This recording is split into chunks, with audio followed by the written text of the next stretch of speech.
TikTok, time to rock. Good evening, good morning, good afternoon to everyone who's watching from all over the world. Um, my friend Ahmed and I were having a little bit of technical problems. We're trying to figure out where the problem was. Hopefully, we've got it resolved. But if not, let us know in the chat. Um, Ahmed, before we get started and go into any topics, why don't you introduce yourself, tell us a little bit about yourself, and also tell us about your channel, Finding Truth, which for everyone who wants to check it out, the link is in the description box. All right, so my name is Ahmed Eshrah, and I go by the name Finding Truth, which is the name of my channel, which has like 30K something followers. And on Finding Truth, I speak generally about faith. Of course, I'm a Muslim. I'm born Muslim. I am still a Muslim, and I like the Islamic way of life. What the channel talks about is the existence of God from different perspectives. I do specifically like to do videos that address points raised or the pillars of atheism in the modern world, trying to explain the existence of the universe through random events like quantum fluctuations, or trying to explain life through unguided evolution, etc. So I have my own series about those topics, and I also host discussions with scientists. So I had, for example, Dr. James Tour talking about the origin of life. I have a series with Dr. Faz Rana about genetics and how there is design in the cell.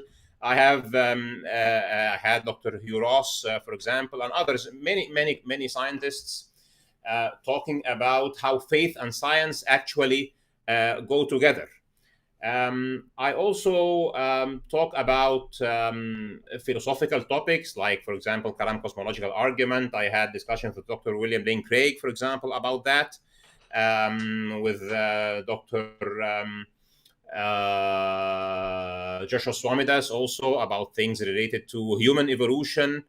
I had with Pat Flynn also from the perspective of philosophy. I also host some Muslim scientists talking about things from Kalam and other things that relate to the existence of God, etc.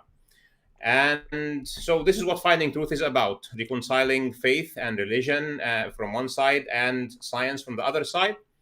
I also hold the perspective that in this modern world, where atheism is advocating that it should be the universal system, people who believe in God should come together, because the religious way of life is what will eventually have to bring us together. At the end of the day, Muslims and Christians both respect family, both respect having religion as part of life, etc. And I don't see a reason that Muslims and Christians should be going head on, bashing each other. Because at the end of the day, I have, for example, debated people about whether Trinity or Tawheed or the history of Christianity or things about Islam here and there. But at the end of the day, I would rather be living with a neighbor who is a Christian, who respects my religious way of life, and I respect his religious way of life, rather than under a system that is pushing me away from my way of life. Hence, I think this discussion, where I hope you will share this point of view. I know you have had a career of doing the opposite of what I am saying. Yet, I don't think there is a strategic reason for that. I think strategically, Islam and Christianity has started at a very good note. And strategically, the prediction of the Quran is that Muslims and Christians will eventually have to stand together against a godless and increasingly godless world. So I would rather that you, David, and other Christian evangelists be at the right side of the formula rather on the other side. This is simply my point of view. Thank you, Ahmed. And someone is asking here, let's see, will AP be joining? No, AP's family is sick this weekend. Our original plan, because AP and I both separately in separate debates debated Ahmed, and we got the same impression that hey, he's not as angry as some of the other guys that we that we have discussions with. And we didn't get the impression that he was trying to trick us and deceive us. So sometimes people, say things, and then you think, I don't think he really believes that. We didn't get that. We didn't get that impression from Ahmed. So he seemed very sincere to us, and so we were both thinking that we'd be happy to have Ahmed join us for some discussion. So the initial plan, because Ahmed has so much scientific content on his channel, was to do something on AP's channel and on my channel where Ahmed could talk about science and the Quran in one discussion, and then design and nature in another, and then we could have those discussions. But AP, because he's an atheist, got sick, and I told Ahmed we could still do a discussion on my channel, and then he said he'd like to talk about relations between Christians and Muslims. Now, Ahmed, I know you've seen me for years talking about jihad and what the Quran says and so on. I have to point out that early on, my interactions with Muslims are sort of along the lines that you're talking about, because when I was in college, this is basically how I started getting involved in Islam. Even though I had a Muslim friend before that, it didn't become like a serious interest.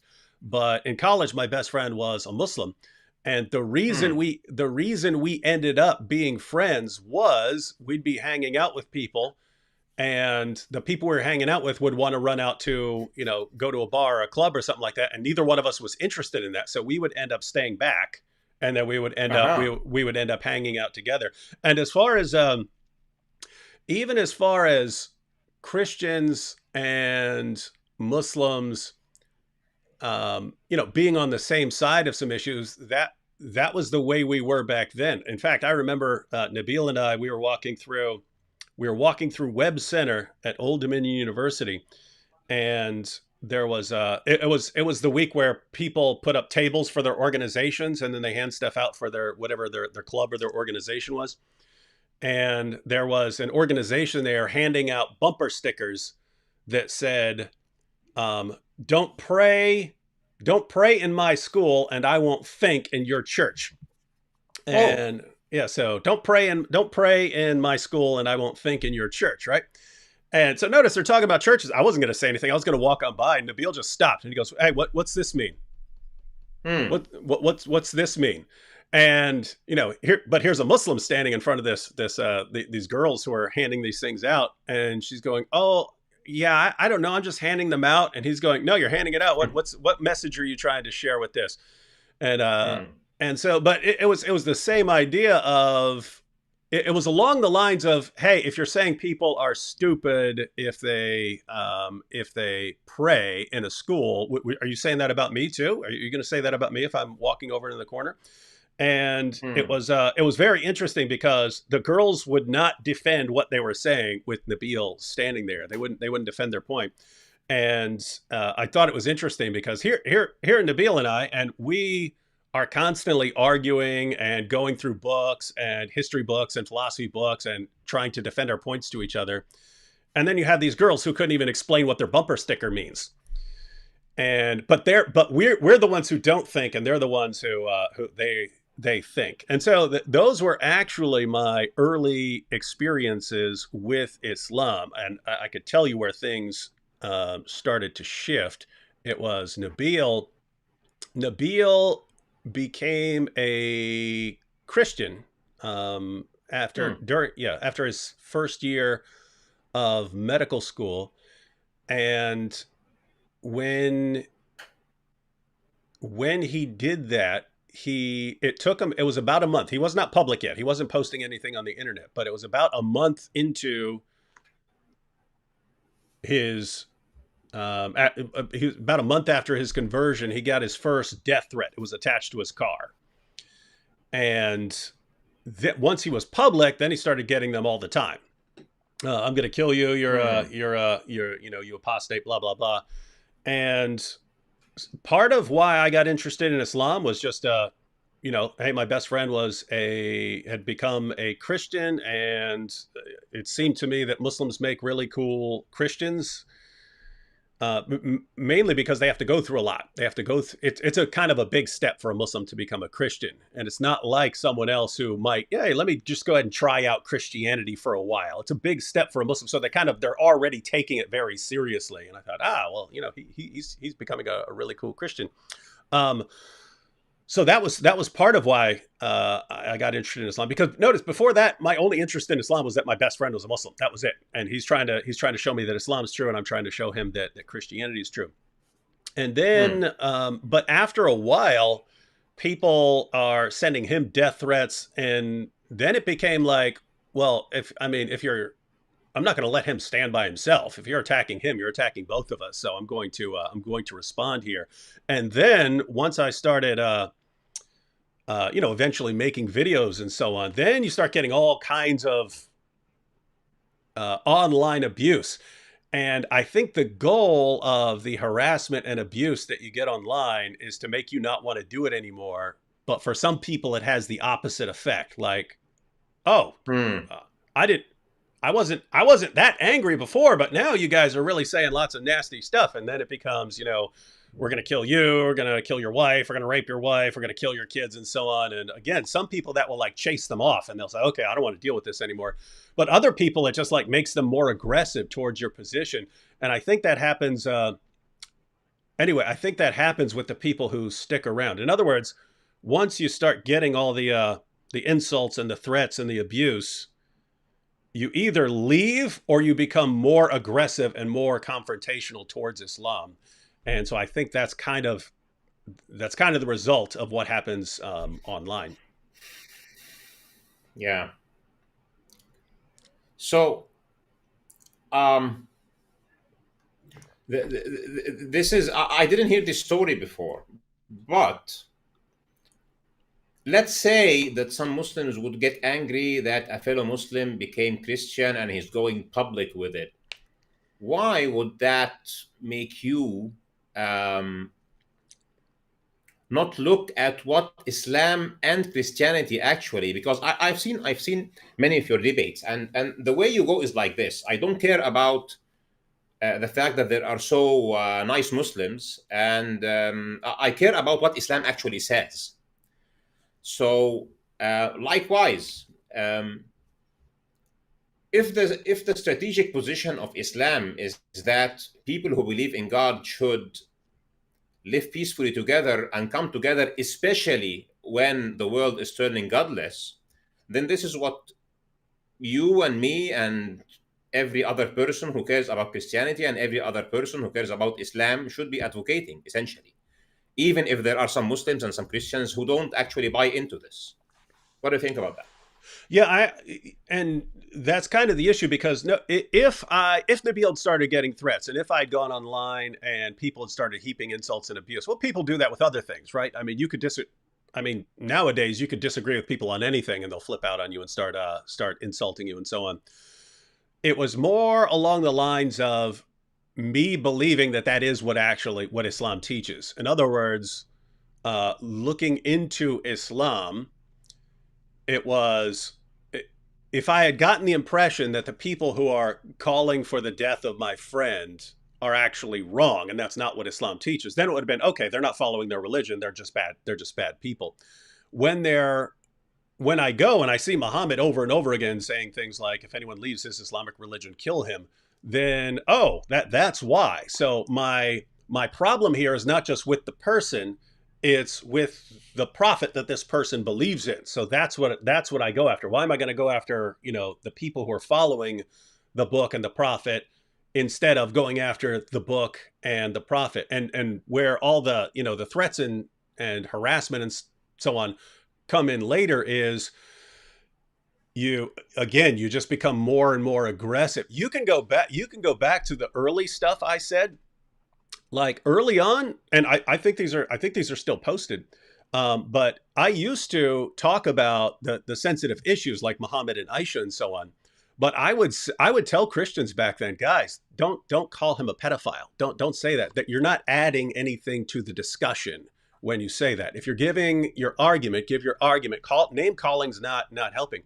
And then you go back, like even after that, 2010, when that guy in Florida, Terry Jones, is having that burn the Quran day. Nabil and I were the ones. I debated Terry Jones on whether he should be burning the Quran, and then Nabil and I made our book where we talked about the history of the Quran. But we make this agreement in the end that we're never going to burn books. And then even after that, people actually don't see what goes on behind the scenes. But I got videos that have never been released where Nabil and I are at Christian conferences, like scholarly conferences. Especially, I remember it was when Donald Trump was going to ban certain countries. It was called the Muslim ban, but it was banning people from coming from certain countries or something like that.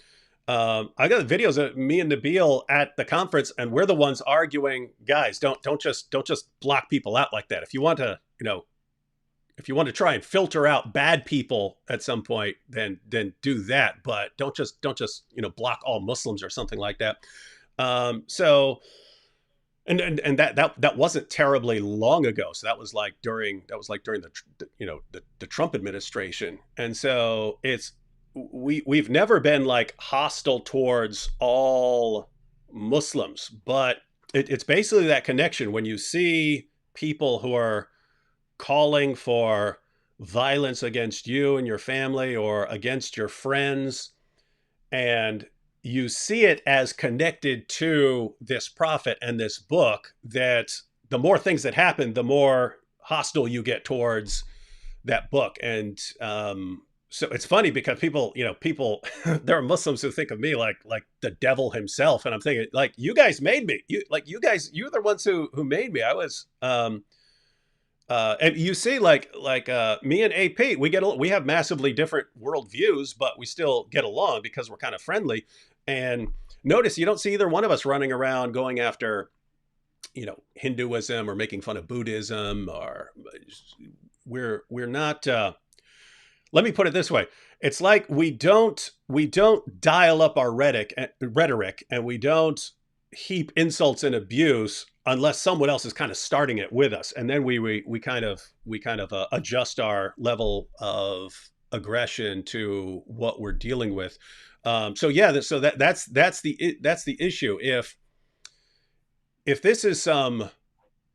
If these are some rogue ideas that actually don't come from Islam, then they're bad. They're just bad people and they're bad representatives. If it does come from the book and the prophet, then the more people who are, heaping threats or abuse on people, the more people are going to want to go after the book and the prophet. Yeah, let me tell you a different side of the story. So, for example, the history of Christianity itself has huge sectarian wars. 30-year wars, 100-year wars. You're talking Protestants, Catholics, Orthodox. It's all over the place. Okay. So let's say I'm living in, I don't know, Middle Ages Europe, or later after that, or living in Egypt, for example, under the Roman Empire, or living in Levant under the Roman Empire. And guess what? The emperor is today a Unitarian under Arius. Next day is Theodosius, and he is, Orthodox, and he doesn't like Arians anymore, and he's persecuting whoever is not on the sect of the emperor is getting heavily persecuted. And I have a Christian friend, and this friend is being persecuted by another Christian sect, and hence I hate the whole of Christianity. So I think there needs to be a distinction between interreligion issues and intra-religion issues. So, for example, if Christians who are holding tight to Christianity hate the guts of a fellow Christian because he left Christianity and became a Jew or a Muslim, and they're threatening him, it's a different story from Christians at large and Muslims at large. So I wouldn't be taking a position against Judaism or Christianity based on the position of Jews or Christians towards their fellow Jews or Christians if they change their sect or they completely leave the religion or not. I will consider my relationship as a Muslim with Christianity according to what Islam tells me uh, towards Christianity. And I would also look at what Christianity tells Christians towards Muslims. So this would be my rational position towards this issue. Now, whether within Islam the rules or the laws of apostasy are good Muslim to Muslim or not, or whether the laws of blasphemy or somebody being called a heretic or whatever within Christianity itself are good or not, may be looked at as a different issue or in a different context. What do you think about that? Uh, I agree with everything you're saying. In fact, this is connected to two comments here. Let me bring up these comments real quick. Um, Halberdo says, David Wood contradicting himself again after saying he judges based on Islamic scripture, then saying the Muslim people discourage him from Islam. No, not what I was saying at all. What I was saying was, early on, when I just have a Muslim friend, then guess what? I got along with my Muslim friend. I got along with his family. He would have me over for dinner. Mom was an awesome cook. Had nothing but fun for years with this guy. We would argue. We would sometimes argue all night and then, all day the next day, talking Christianity and Islam. But we were always friends. So that, by the way, that is for people who hear someone criticizing their beliefs and they say, this person hates me, or this is a bigot or a hater or a such and such a phobe or something like that. What's cool about actually being friends is I always knew that even if he's criticizing my position, it's not out of hatred. It's he wants me to know the truth. And he knew the same in reverse, that, hey, whatever I say, whatever we argue, it's not done out of hatred. We have each other's best interests in mind. So what I was saying about people then, whoever attached a death threat to his car, and then the threats and abuse start rolling in, as I already said to Ahmed, if I did not view this as connected to the religion, in other words, if I didn't think I found that sort of thing also in the Muslim scriptures, then I wouldn't have blamed Islam for it, right? Because, keep in mind, you could have whatever, let's say some Mormon missionaries show up to my door and I told them I'm not interested and they burn my house down.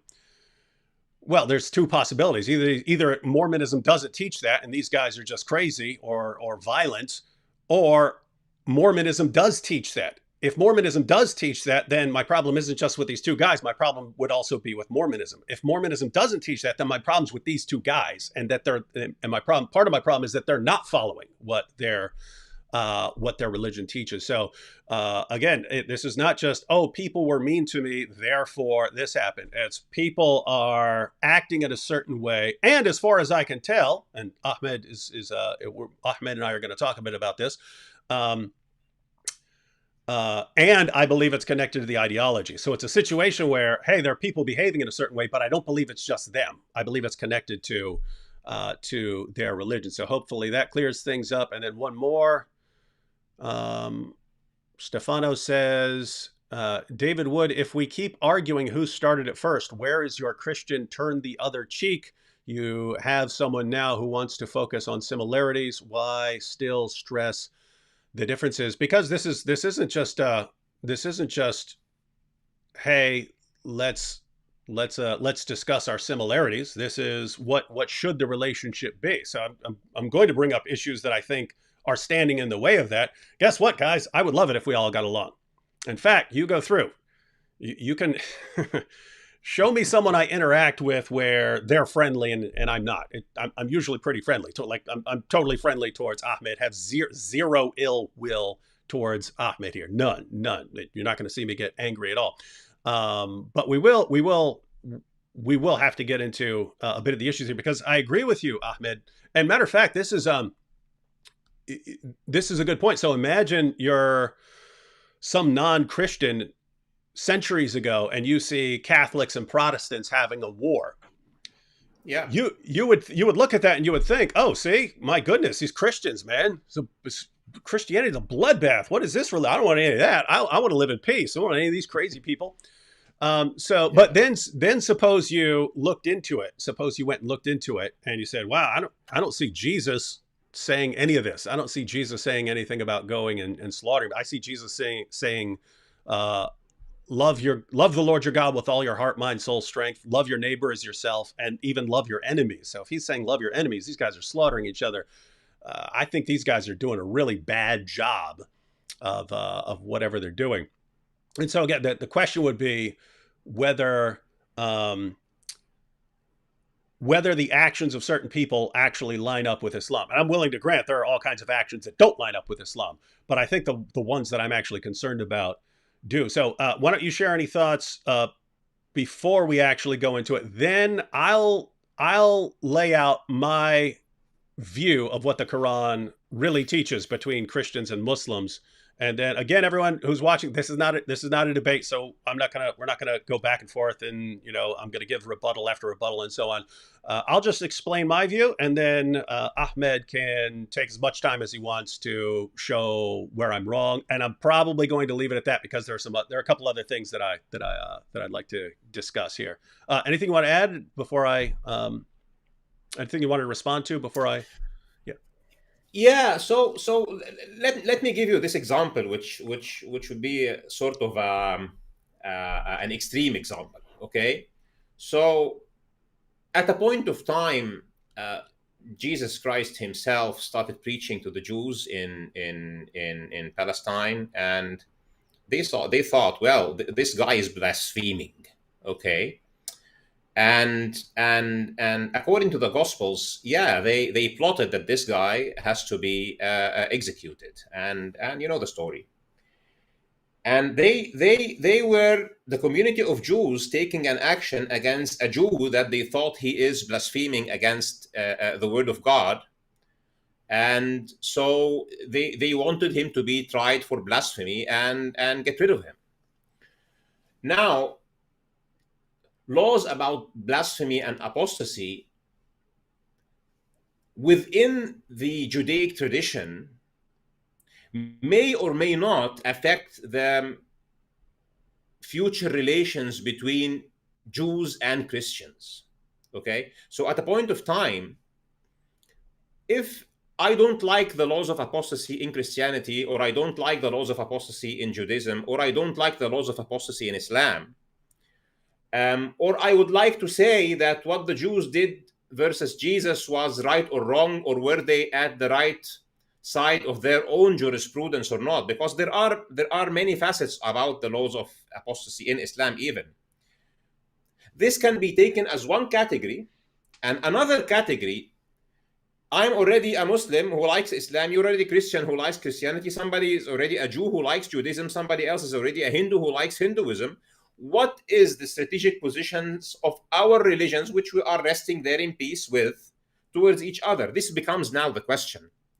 Now, whether one Muslim becomes a Christian or a Jew or a Hindu or completely lives Islam and become pagan or complete atheist or agnostic or whatever, and what is the proper attitude of his own religion towards him, can be studied separately, because then there will be schools of jurisprudence. There will be whether he is being judged or tried by a state or by his fellow community members, and many other aspects that can be studied.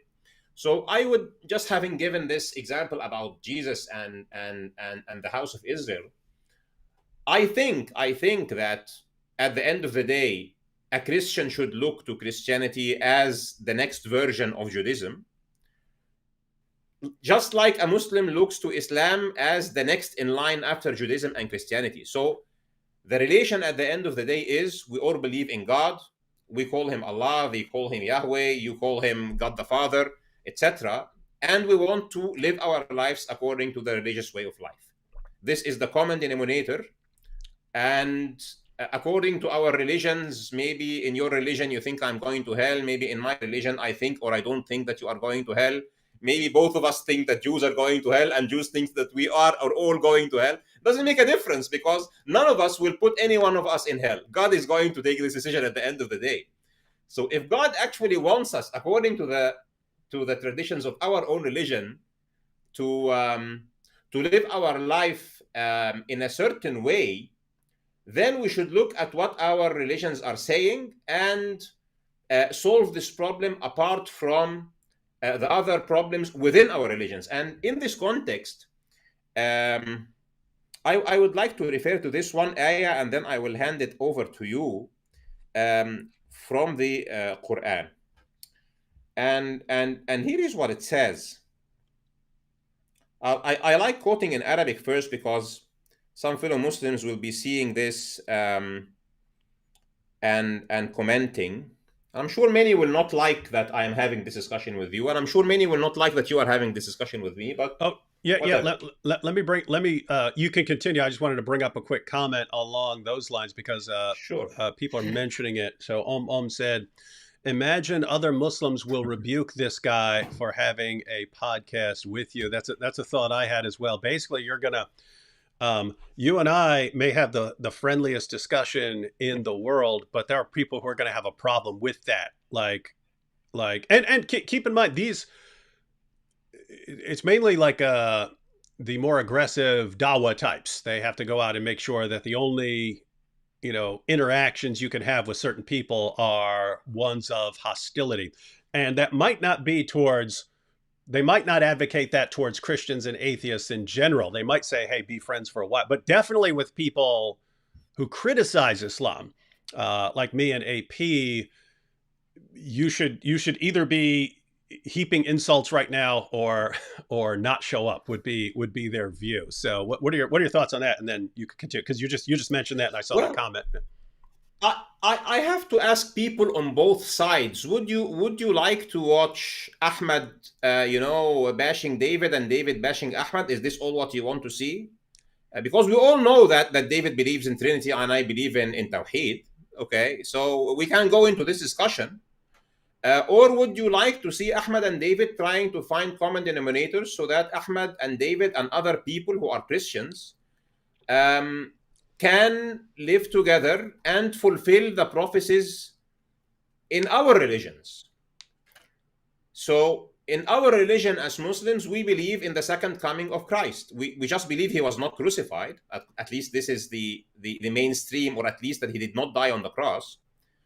And we believe that he is coming back, and that when he comes back, every Christian and every Muslim will know the truth. So if for example, you, David, think that he is God and he comes back in flesh and tells you, well, I am a prophet, and you say, okay, I was wrong on that. I believe in you. I believe in your father as the supreme God and you as a prophet. End of story. That's it. So now the position of those who would not like this discussion to take place, I want them to ask themselves this.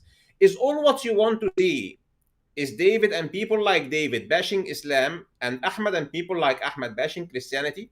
And what does this add to the table exactly? What does it add to the table? So if, for example, this is Ahmed and an atheist, or David and an atheist, yes, I can understand, because the question between Islam and atheism, or Christianity and atheism, is an existential question. Atheism does not want people who believe in God to prevail, or to even have their way of life. Maybe some individual atheists do not hold this position, but on the larger scale, I think atheism and secularism has an issue with the religious way of life. But Christianity and Islam should not have this issue. Muslims have been ruled the world for like 1,000 years, and Christians still exist in Egypt, and still exist in Levant, and still exist in Iraq, and Hindus still exist in India, and in so many parts of the Muslim world. So if today we are looking forward, and the prophecies of Islam is that Muslims and Christians will fight together the final fights against the Antichrist, this is what Islam predicts, then is this dialogue that we are having today towards this direction or against this direction? If it's towards this direction, then nobody should have an issue with it. This is what I'm saying. Yeah, and I'm just going to comment briefly because I want to make sure we come back to this, because I think this is connected to everything. When we talk about the some of the popular Dawa guys who don't want who would not, they're going to complain about an interaction with like that. They'll probably even condemn you for having a calm, friendly discussion. on something like this. But you also mentioned, and what I want to come back to later on is there's a parallel here. You mentioned atheists, because I was an atheist in the 1990s, and back then atheists did not care what other people believed. There were groups like American Atheists who wanted to not have Christianity be as public and things like that. But generally, atheists back then were like, I don't care what you believe, because it's not affecting me one way or another. If you die and then you find out, I mean, or nothing you believed in turned out to be true, it's not hurting me. It was, the attitude was kind of, hey, if that helps you, then great. I don't need that. So it was more recently. It was in the early 2000s where it just became a much more aggressive movement, and you could still see the difference, but because like AP and lots of other atheists like that, they generally don't care unless it's going to affect them. So if it's, hey, this one wants to kill me for being an apostate, then they want to respond to that. But other than that, they don't have a problem with people believing in religion in general. So something actually happened between the 90s and now, which made a popular form of atheism that was much more aggressive towards religion in general, towards anyone. And again, not all atheists are like that, but there is a much more. We all encounter them online. We all encounter them online all the time. But there's a parallel there, I think, and we could talk about this a little later, with some of the more aggressive Dawa types also becoming popular. And so anyway, I wanted to get to that in a little while, but first I think we do need to discuss this, what's called the elephant in the room, and that would be whether Islam actually calls for this. I'm just reminding everyone who's just tuning in, not a debate. I'm going to say what I believe is Islam's real position on interactions between Christians and Jews, and then I'll let Ahmed take however long he wants to respond. So should we jump into that now?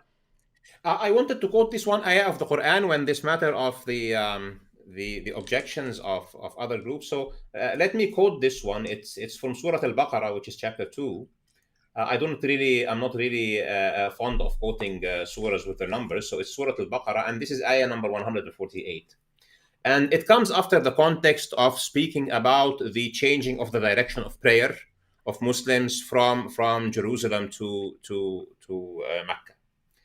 And after few ayat, it says this: ولكل وجهة هو موليها فاستبقوا الخيرات أينما تكونوا يأتي بكم الله جميعا إن الله على كل شيء قدير. What it means is, to each, now I am translating in my mind this translation of meaning, not reading from an English translation.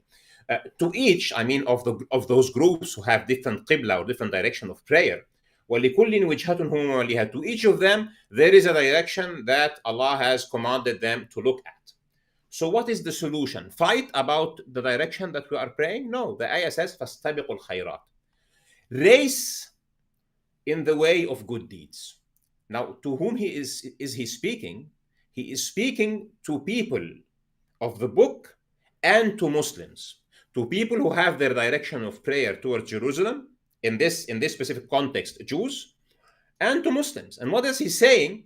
He says that let the relation between you not be a discussion or a debate about what is the right or the wrong direction of the Qibla. This can be like religious discussions. It can happen in closed room or on open conferences or whatever. But the relation on the ground is فَاسْتَبِقُوا الْخَيْرَاتِ. What is سَابِقُوا الْخَيْرَاتِ? Race in the way of doing good deeds. أينما تكونوا يأتي بكم الله جميعا. Wherever you are, God is going to bring you all together again. I think he's referring here to Judgment Day. إِنَّ اللَّهَ عَلَى كُلِّ شَيْءٍ قَدِيرٌ. Surely Allah is over everything powerful. So this one verse, to me, is a summarization of the relation as it should be. So, for example, on my channel, I'm having this series with Dr. Fazrana, who is a Christian. I even think he had some family roots from Muslim countries, but he is a Christian and he is belonging to a Christian organization. But what we are doing together as a biochemist He brings to the table his evidence of design in biochemistry and in genetics. And me, as an electronics engineer, I bring to the table how there are very clear parables and very clear similarities between how genetic system is designed and how electronic and computer systems work. And since these are designed, those are designed. And we bring to the table together as a good deed that we are both offering to God that we worship, this as a good deed to others. And throughout Muslim history, Christians have been doctors, have been scientists, have been working at libraries, have been pharmacists, have been have been even ministers and aides to the caliphs throughout history. I think this ayah really summarizes it. So yeah.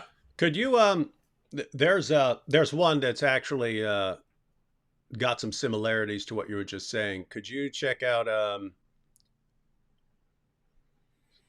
Surah 5 verse 48? I'm sure you're familiar with that one, but that comes at the end of Yeah, so Surah 5, verse 48, the one that says, وَأَنزَلْنَا إِلَيْكَ الْكِتَابَ بِالْحَقِّ. Yeah. So I can read it in Arabic, and then I can also translate the meaning. I do that actually right after reading, so I would like people who are watching this to pardon me. I don't really... There is no veneration to human translations of the Quran. The only sacred thing is the Quran in Arabic. So when I'm translating meaning, bear with me. So وَأَنزَلْنَا إِلَيْكَ الْكِتَابَ, it says, this is Surah Al-Ma'idah. I think this is what the table, the one that you're referring to. And it's Ayah 48. It says, وَأَنزَلْنَا إِلَيْكَ الْكِتَابَ بِالْحَقِّ مُصَدِّقًا لِمَا بَيْنَ يَدَيْهِ مِنَ الْكِتَابِ وَمُهَيْمِنًا عَلَيْهِ فَاحْكُمْ بَيْنَهُمْ بِمَا أَنزَلَ اللَّهُ وَلَا تَتَّبِعْ أَهْوَاءَهُمْ عَمَّا جَاءَكَ مِنَ الْحَقِّ لِكُلٍّ جَعَلْنَا مِنْكُمْ شِرْعَةً وَمِنْهَاجًا. So it's a great ayah. Thank you for bringing it up. So it says, Allah is talking to Prophet Muhammad and says, وَأَنزَلْنَا إِلَيْكَ الْكِتَابَ بِالْحَقِّ, and we have brought down to you the book in truth, مُصَدِّقًا لِمَا بَيْنَ يَدَيْهِ, confirming what has come before him or before it, مِنَ الْكِتَاب, of the books, وَمُهَيْمِنًا عَلَيْهِ, and overseeing it or correcting it or amending it. فَاحْكُمْ بَيْنَهُمْ بِمَا أَنزَلَ اللَّهُ, so judge between them according to what Allah has brought down. وَلَا تَتَّبِعْ أَهْوَاهُمْ عَمَّا جَاءَكَ مِنَ الْحَقِّ, and do not follow their desires away from what has come to you of the truth. And then he says this, لِكُلٍّ جَعَلْنَا مِنْكُمْ شِرْعَةً وَمِنْهَاجًا, to each of you. He is talking about the different people who are addressed in these ayat, because in these ayat he talked about people of the Judaic tradition, and then to people who are Christians, and then he's talking now to Muslims. So he's talking to each one of you that I have talked about, لِكُلٍّ, to each of you, جَعَلْنَا مِنْكُمْ شِرْعَةً. We have made for each of you, shir'ah is like jurisprudence, and minhaj is like way of life. وَلَوْ شَاءَ اللَّهُ لَجَعَلَكُمْ أُمَّةً وَاحِدَةً, and if Allah had ordained it, He would have made you a single community. وَلَكِنْ لِيَبْلُوَكُمْ فِيمَا أَتَاكُمْ, but He has done this to test you in what He has given you. And then again he says the same thing, فَاسْتَبِقُوا الْخَيْرَاتِ, so race in the way of doing good deeds. إِلَى اللَّهِ مَرْجِعُكُمْ جَمِيعًا فَيُنَبِّئُكُم بِمَا كُنتُمْ فِيهِ تَخْتَلِفُونَ. To Allah is you will be united back with Him, and then He will tell you about what you have differed in, or what your differences was. So again, what this ayah is saying, is there are differences. Islam acknowledges that there are differences. The position of Islam, that Islam is the final uncorrupted true message, and that there are changes that happen to the religions that has come before, but it is commanding Muslims, and it is talking also to Christians and Jews, to find our common denominators, to seek good deeds in the way of life. And if a Muslim does not convince his fellow Christian to become a Muslim, then okay, let's work together to the common good, and at the end, on Judgment Day, God will be the final judge, and He will tell each party what was the correct thing about the differences between us. So I think also that this is, and it strikes me actually that you know that these ayat exist, and you have actually told me the counter ayah of what I've said, and maybe okay, so we're starting at a good note here. So at the right foot. Yeah, I'm just couple things there. So yeah, it was when you mentioned the good deeds and the striving after good deeds, and I was thinking, oh, it sounds like yeah, it's a parallel with Surah 548. But yeah, that we some something that would be good for a possible future discussion would be whether the Quran is claiming to be the uncorrupted scripture as opposed to earlier. Because I have a massive matter of fact, I think that entire passage starting at verse 43 up through 48 is saying the opposite of that. I think it's confirming all the inspiration, preservation, and authority of all scriptures. But we could have a good friendly discussion on that in the future, and you could give your perspective. But Sure. this you mentioned like, hey, what's my problem with Islam when I know about verses like this? And so this would be a good time to give my overall perspective. And again, guys, for the third time, not a debate. I'm going to lay out my views. Ahmed is a guest on my channel, so I'm going to lay out my views, and then he can say I'm the wrongest person in the world, and then we'll we'll take it from there. Yeah. But this is my perspective on these things. So and you're familiar with this.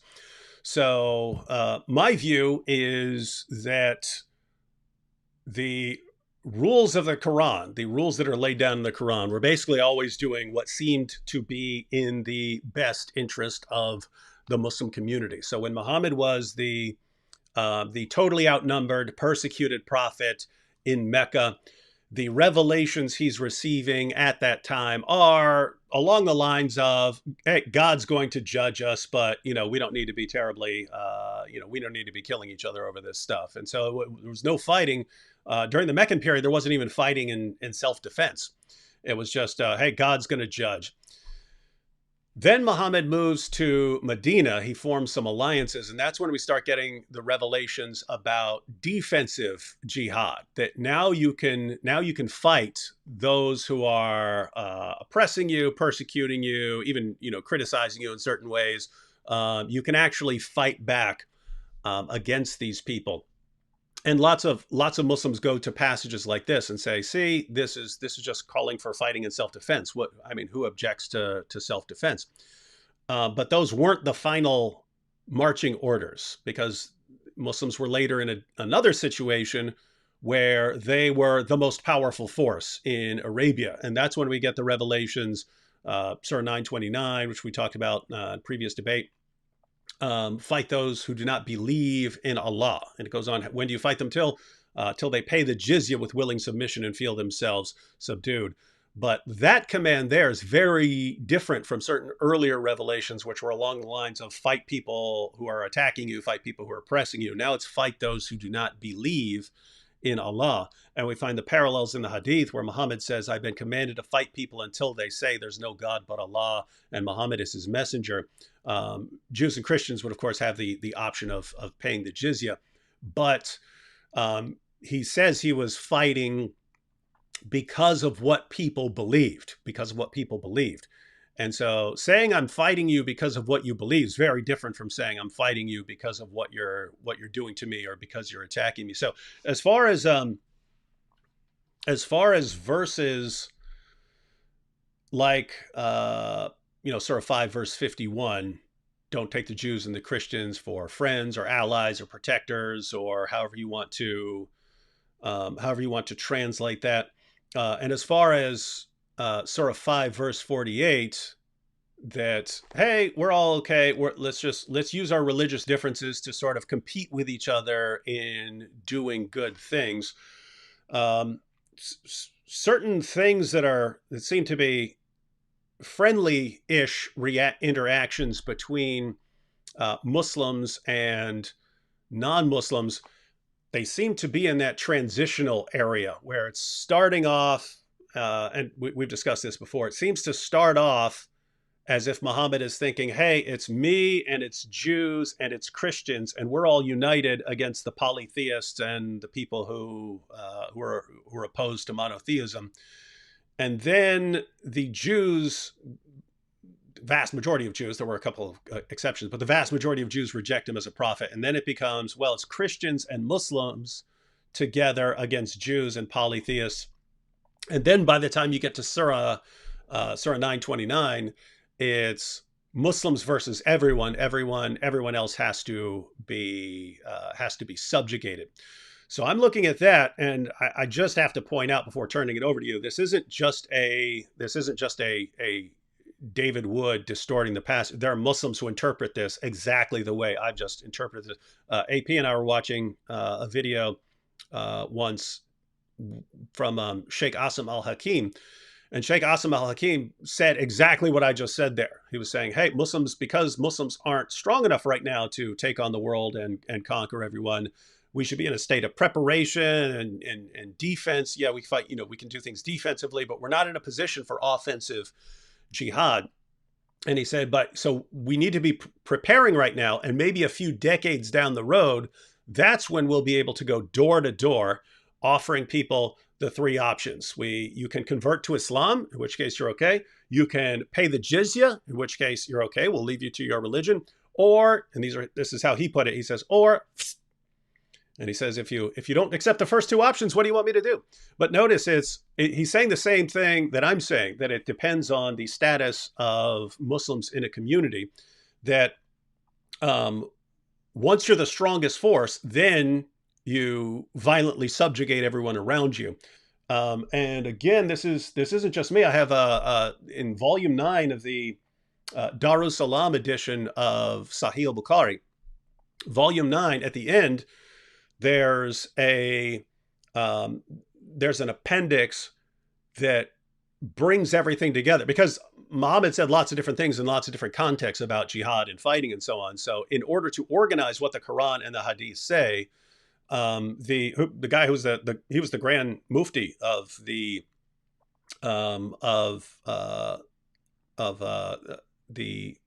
my goodness, he was the Chief Justice of Saudi Arabia and the Grand Imam of the mosque in Mecca. And so he gives his discussion, and he actually breaks it down into 4 stages. He says there's the no fighting stage. Then he says there's the stage where you're allowed to fight, but you don't have to. So it becomes permissible.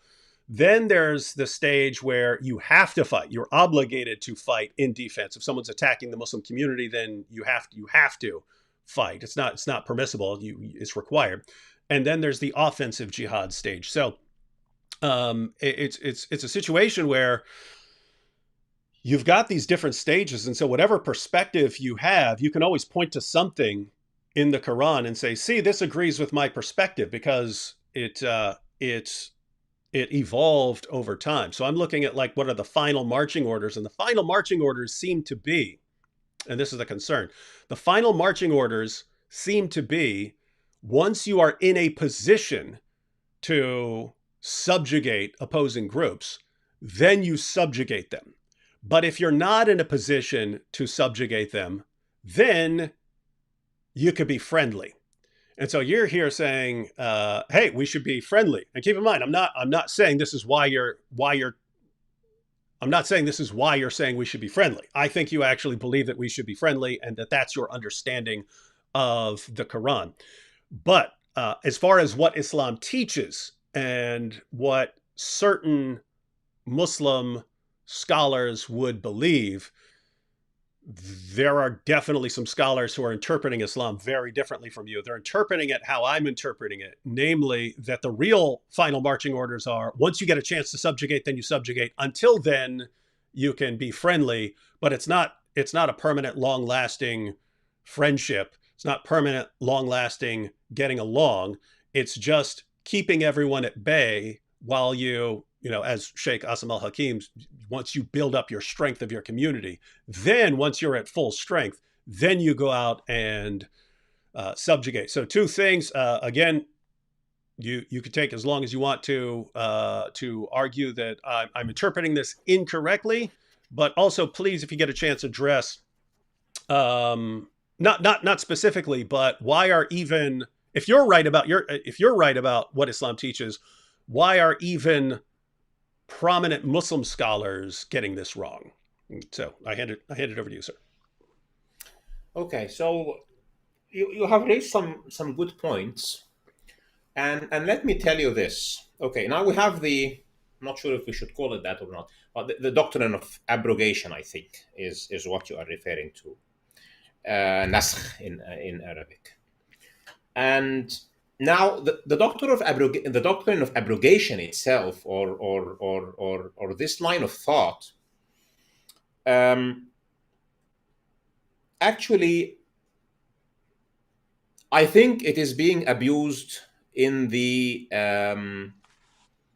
in the general understanding of how to apply it. Okay. Am I saying that Muslims over 1400 years were wrong about it and I am the one who is right? No, I'm not saying that. I am saying that even us as Muslims in the modern world, looking at the doctrine of abrogation, we are not applying it in the way that Muslims in the life and after the passing away of Prophet Muhammad were applying it. And I'll give you an example of issues that you might know about or you might not. So for example, in the Quran, there comes down an ayah that commands, making drinking alcohol haram came on stages in the Quran. Okay. So first, the Quran tells Muslims that, al-khamr, which is a name of alcoholic drinks, has some benefits and has, harms, but harms are more than benefits. So it says that and it stops. And then it says, do not pray while you are drunk. It says that and it stops. And then it says it's completely haram. Do not even come close to it. Okay? When Muslim scholars look at these ayat, they say that the second ayah abrogates the first one, and then they say that the third one abrogates both. Okay. I disagree, actually. But even if I agree, what does it mean? So let's say that somebody who is a Muslim and he is alcoholic. Okay. So a Muslim can be alcoholic. He remains a Muslim, but he's alcoholic. He's doing a major sin. He's doing a kabira, but he is alcoholic. It's a matter of fact. Let's now study the second ayah, which says, do not go to prayer while you are drunk. لا تقربوا الصلاة وأنتم سكارى. Do not even come close to prayer while you are drunk. Now, this guy is already drunk. He is already alcoholic. Okay? He is doing a sin. But is he allowed, being a drunk, to pray or not while he is drunk? You get what I'm hitting at. So yes, the general command related to the Muslims' relation to alcohol is don't even come near it. But now, if you are already a Muslim who is drinking, the second ayah still applies to you. Okay? If you are drunk now, do not go and pray. So yes, the third ayah tells you not to get drunk at all. But if you are drunk, still do not pray. And now if I am somebody comes to the parliament and says, well, we are going to, we're not going to drink, but we are going to have vineyards and, because it's good to the economy, then the first ayah still applies. Because the first ayah says what? There are benefits in alcohol. There are benefits in vineyards and in wine, because it's part of the economy. People would have farms, people will sell it, people will buy it. You can sell it to people who are not Muslims, etc. But it also says the harms of that are much bigger than the benefits. So the ayah still applies. So people who, for example, have been doing studies about how to bring somebody who is already an alcoholic outside of alcoholism would go to the ayah number 2. We will tell him, you are a Muslim, you need to pray. And if you want to pray, there are 5 prayers a day. And as a Muslim, because if you don't pray, you have a big problem with Islam. So guess what? You will need to stop drinking 5 times a day, and this is plenty of the day. We are going to, corner your drinking habits into a very small part of the day, between praying Isha and Fajr, which is actually at night. And this is tiresome for somebody because he will need to wake up in the morning and work or something. So people who really have insight about what is the meaning of abrogation understand that the ayahs that are abrogated, even if you are taking the abrogation doctrine to the last mile, those ayahs are not as good as not there. their ayahs, those ayahs still have their context where they apply. I'll give you another example, very clear about abrogation. So there is one ayah that says, in the state of war, one Muslim does not run away from 10. So if there is one Muslim and there are 10 who are non-Muslims and there is a battle, you are not allowed to run away if you are outnumbered by a factor of 10. And then the next ayah says, now Allah knows that you have become weaker, etc. And it brings it down to a ratio of 1 to 2. Now, in one of the great battles in the history of Islam, it happens to be a battle against the Roman Empire. So it's funny that I'm bringing this example now, which is Al-Yarmouk, where Muslims were like 30,000 and the Roman Empire had an army of like 300,000. Okay, Muslims were estimated to be somewhere between 30 and 40,000, and the Roman army was estimated to be somewhere between 3 and 400,000. And the commander-in-chief in this battle was Khalid ibn al-Walid, one of the great generals of Islam, and he still proceeded with the battle. Muslims withdrew once and withdrew twice and withdrew 3 times until he was commander-in-chief, and he said, no, I'm going to fight. So was Khalid ibn Walid going against the command of the Quran? So according to the latest marching order, according to what you're saying, if you are outnumbered by a factor of 1 to 2, you should get away. You should get out of the battlefield. But he didn't. Why? Because he knew that his army are under the context of the first ayah. Because the first ayah says, if you are people of patience, if you are strong in your faith and you are people of patience, then it's 1 to 10.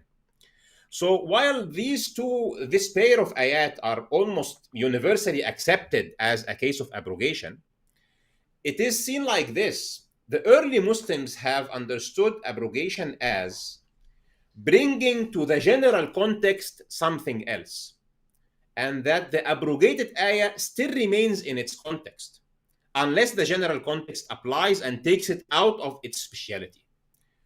And I think if you look at that way of thinking, which is, by the way, an accepted way of thinking, and what I am claiming is that this is actually the established way of thinking that was followed by the Sahaba of the Prophet himself. And I have seen one of your debates where you acknowledge that the matter of the Rashidun and the 30 years after the Prophet are Muslims are obliged to take them as good examples. So I think the important point that you are referring to here, that when you look at the Quran, you look at the last that was revealed as the final marching order, I agree it will lead you to your conclusion. And I agree that some modern scholars and some earlier scholars have taken this position because they are taking this position from this line of thought. But what I'm saying is that this is not the way that every Muslim is dealing actually with the Quran, and this is not the way that the Sahaba of the Prophet have dealt with the Quran. It is not this way. Every ayah of the Quran, Allah subhanahu wa ta'ala has brought down the Quran. The Quran is still in our hands. Every ayah of the Quran is there because it applies at its own context. Abrogation or no abrogation is irrelevant. Abrogation means that there is a more generic rule that becomes the general rule. But for the specific context of the ayah, it still applies. So when you look at this and you look at the developmental stages that you have talked about, and why the other Muslim scholars for a long time have taken this position, it is because the status quo of the Islam on the international stage has stayed at level 4. But does that mean that people who are in the context of individual conduct are fighting with Christians in the streets? No. Muslims and Christians lived normally, and in the palace of the Caliph himself, there were Christians who were ministers, who were scribes, who were scientists, who had very high status in the society. So in the context of dealing with Christians on the individual level, dealing with Christians on the community level, dealing with Christians on the international level, it was not, no, the marching orders are fight. Because the marching orders that you are talking about came at the last stage of Islam, true. And at the last stage of Islam, Islam became at war with the Roman Empire. So the point here is, if Islam is at a state of war with the global empire that represents Christianity, then war it is. Then it's war. But if it's not war, then it's not war. If it's Christians living with Muslims in the Muslim community, then it is fastabiqul khairat.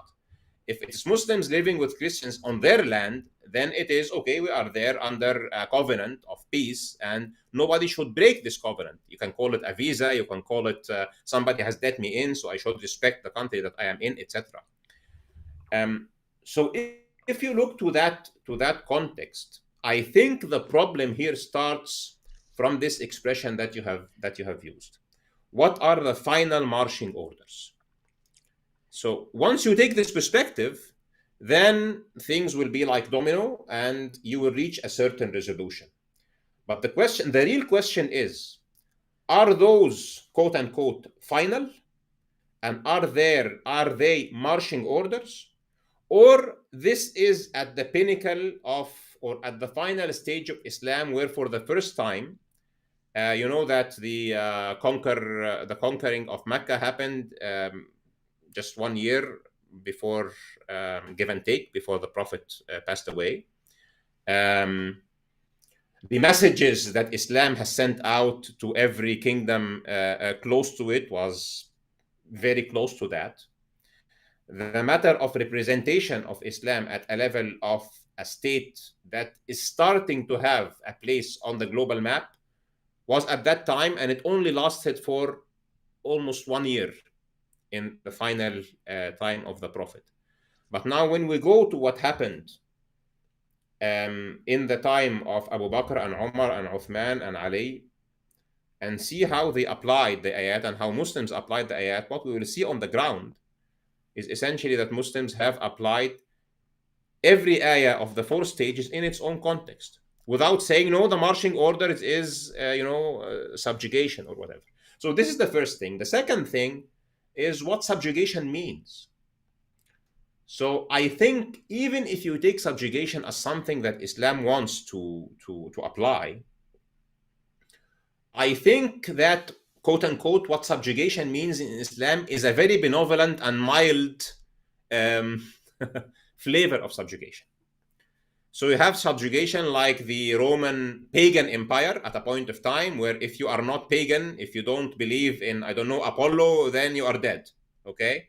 And what the Romans did to the martyrs of Christianity and how they threw them to the lions, etc., is something that you will know more than me.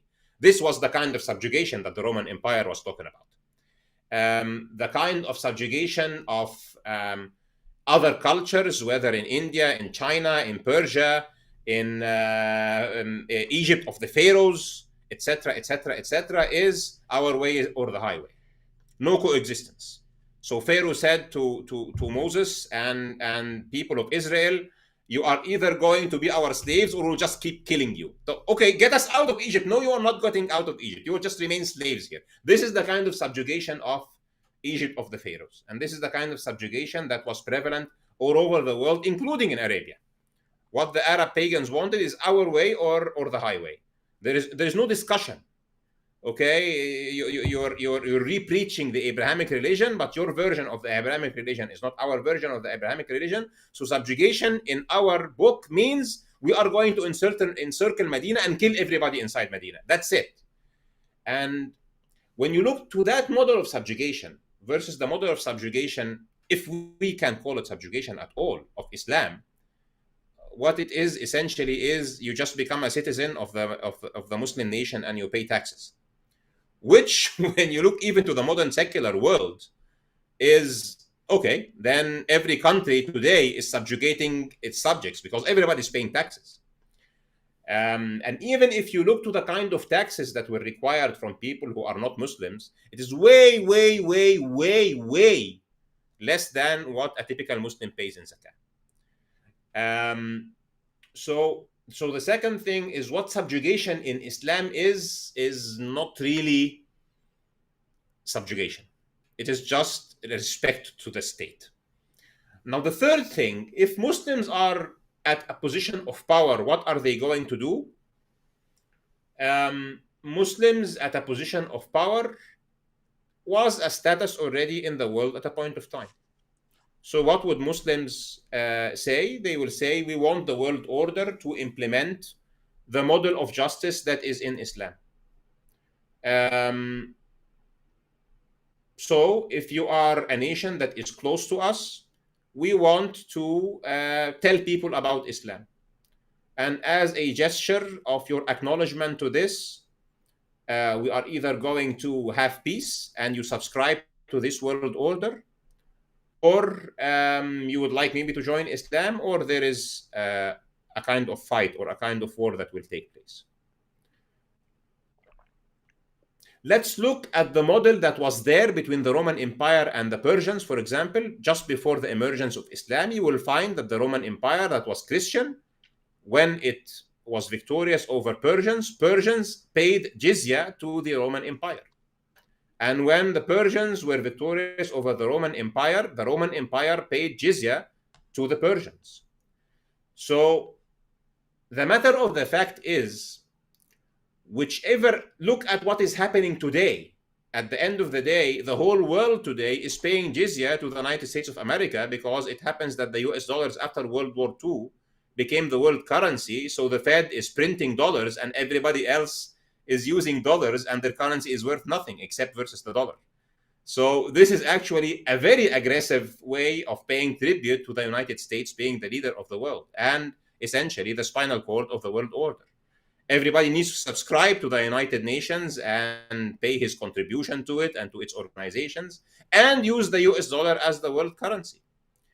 I think this is a much more aggressive way of subjugation. I'm talking now about international politics and international economics, versus the much less aggressive in terms of religious diversity and acceptance that was the case in the Islamic world for the whole of its history, and the kind of international relations that at least the four Rashidin after the Prophet Muhammad, peace be upon him, their disposition versus the other nations. For example, when Muslims reached to China and Muslims were victorious, and the Chinese said, okay, we don't want to fight you, we'll just pay jizya, Muslims stopped. They never conquered China. But when people came out of China, I'm talking about Mongols and Tatars, etc., from Mongolia, and then they occupied China and Koreas, etc., they wouldn't take jizya. They would just go and step over everybody. And you will find this wherever you go. Muslims always, throughout their history, at least the good Muslims in the beginning who really cared to apply Islam in the way that Islam was supposed to be applied, I think that the word violent subjugation is actually out of context. And I think that it shouldn't be called subjugation altogether. So one quick follow-up, because there is one more issue I wanted to get to before we close out. But I'm thinking about the various Muslim scholars who are commenting on this. And again, there's this issue of other Muslims interpreting Islam very differently from you. So you mentioned, jizya is, just like taxes. But, if you go to Ibn Kathir says that paying the jizya is a sign of humiliation, degradation, and disgrace. So it's something where you're humiliating the other person, which doesn't sound like your view. But more importantly, on this 3 stages or 4 stages of jihad, and you said that when it comes to abrogation, things should be interpreted according to the situation, rather than the final command just cancels the other and those others don't apply anymore. Sounds like you're saying, well, those others do apply, but in different situations. I actually see this among Muslims, even who are interpreting the 3 stages or 4 stages of jihad. Ibn Humayd, who was that's who wrote that essay at the end of the English translation of Sahih al-Bukhari. It sounds like he believes once you reached verses like Surah 973 and Surah 9 123, that all the earlier commands were just canceled. And if it sounds, you get the impression that if you were to ask him, well, what about Muslims who are in other lands or something like that, and they're not in that situation? It sounds like he would think, well, they shouldn't be over there. They should be with the Muslim community. So there should be one big Muslim community which is under the final marching order to fight. That's the only situation now. Whereas Sheikh Asim al Hakim, he seems to be doing what you're saying, although not interpreting the jihad stages in the same way. But he seems to be interpreting it situationally, in the sense of when he's saying, "Hey, we're not in a position to fight right now, so we're not under Surah 929, Surah 9123, Surah 973. We're not in that situation right now. We're not strong enough to do that sort of thing. Therefore, we should be thinking more defensively because that's the situation that we're in right now." So he does seem to be applying these things situationally, and still coming to very different conclusions from you, because his idea is, hey, when we're in the situation where we're powerful enough, yeah, then we go door to door and we give people three options. And if you don't like the first two, then it's. But if we're in one of the other situations, so it looks like he's like looking at the life of Muhammad and saying, what situation are Muslims in an area in? Are they in a situation that's sort of like Muhammad when he was in Mecca? They're totally outnumbered. If so, then those rules apply there. Or are they a situation where they're powerful enough to fight defensively, but they're not strong enough to go out and fight, everybody around them? Well, in that case, they should look at the passages, look at Muhammad's life when he was in that position, and only fight defensively.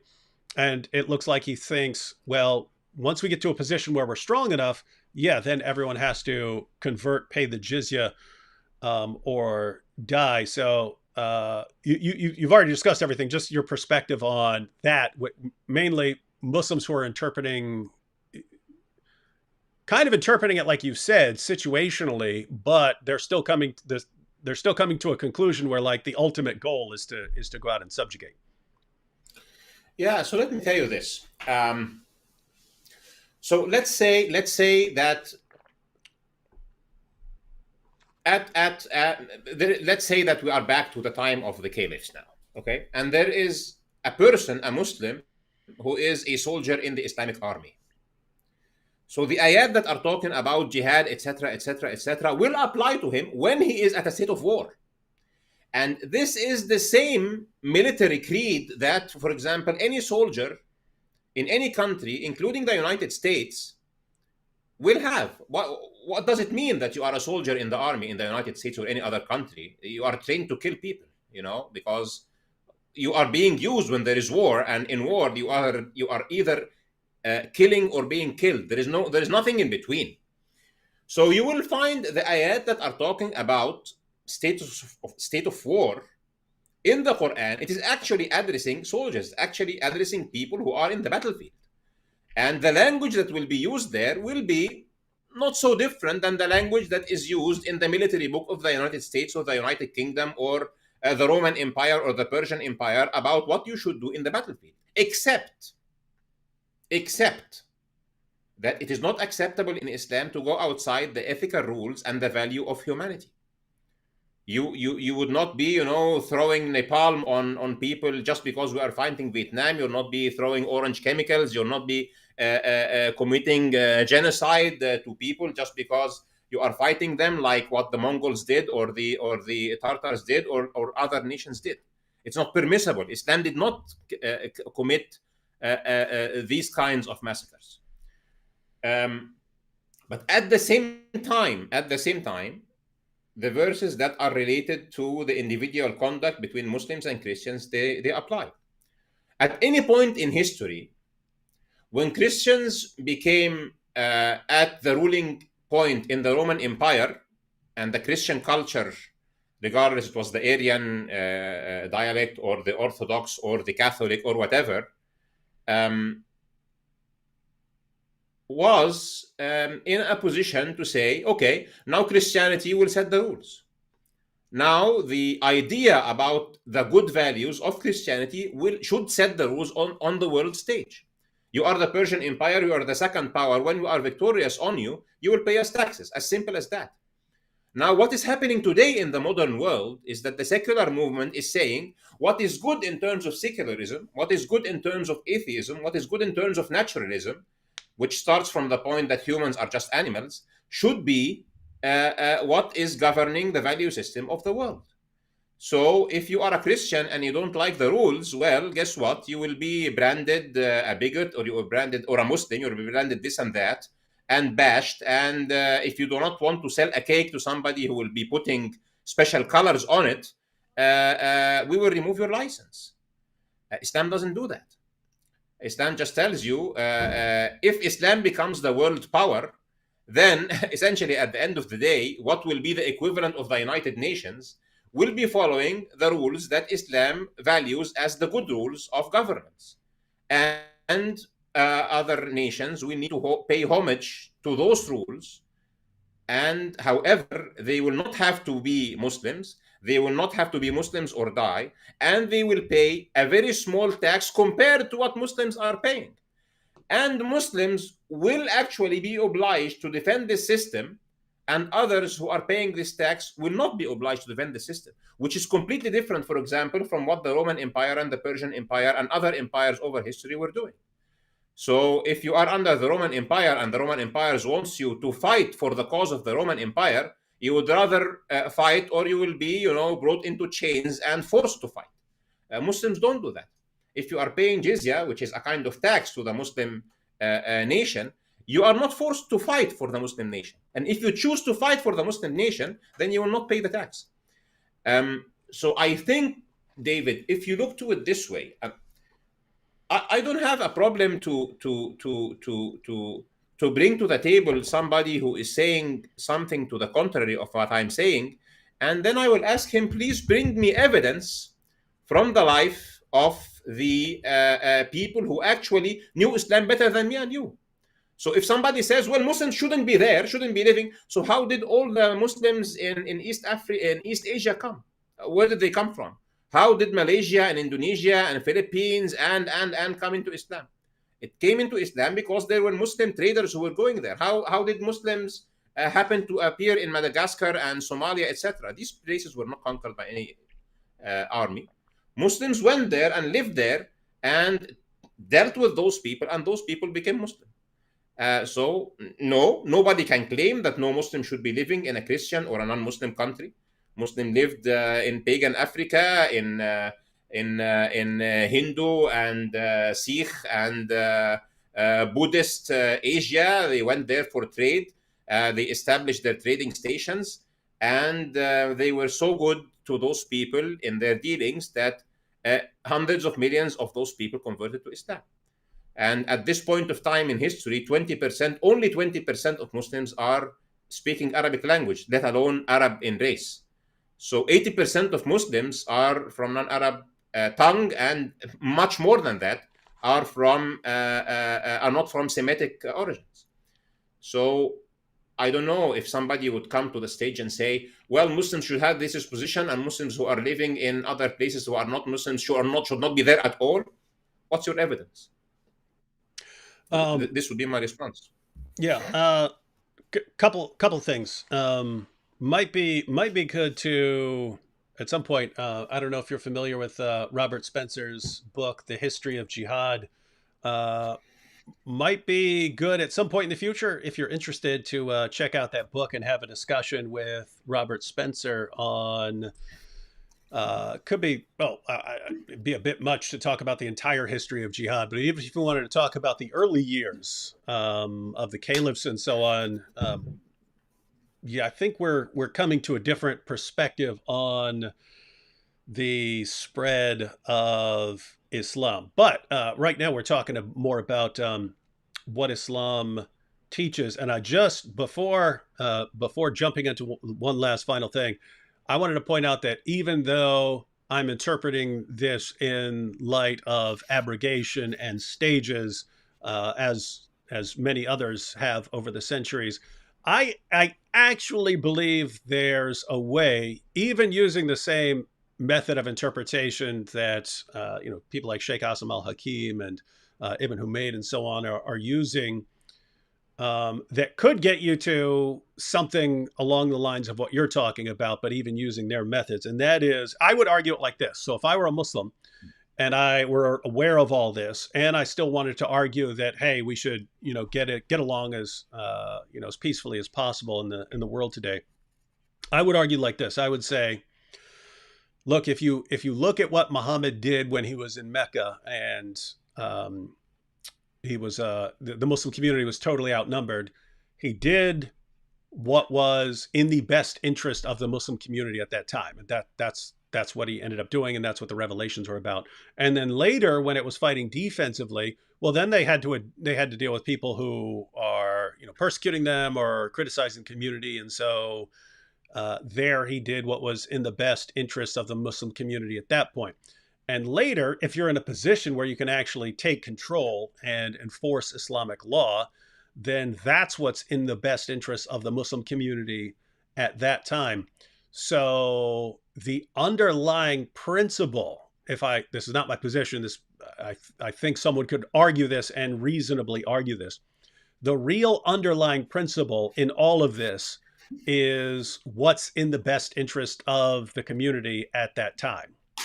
And so for that, we should look at what's in the best interest of the Muslim community in the world today, because now we're just in a different situation in the world today than communities of the past, where, a community in the past, you had the local community and then the surrounding groups and so on.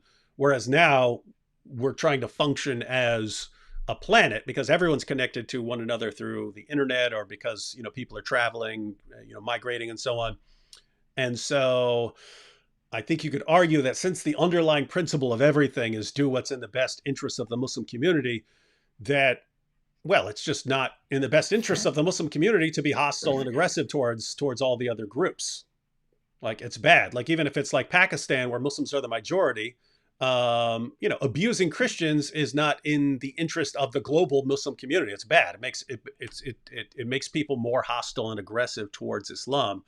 And so I think you could, using the same method that some of these other guys are using, say, following those lines, Muslims today should be doing what's in the best interest of the community, and that's just not being hostile towards the rest of the world. We should be trying to get along as much as possible. That's how I would defend it if I were to defend it. But there is this final issue, and that's what I wanted to jump into, that it wouldn't matter what I just said. It doesn't matter.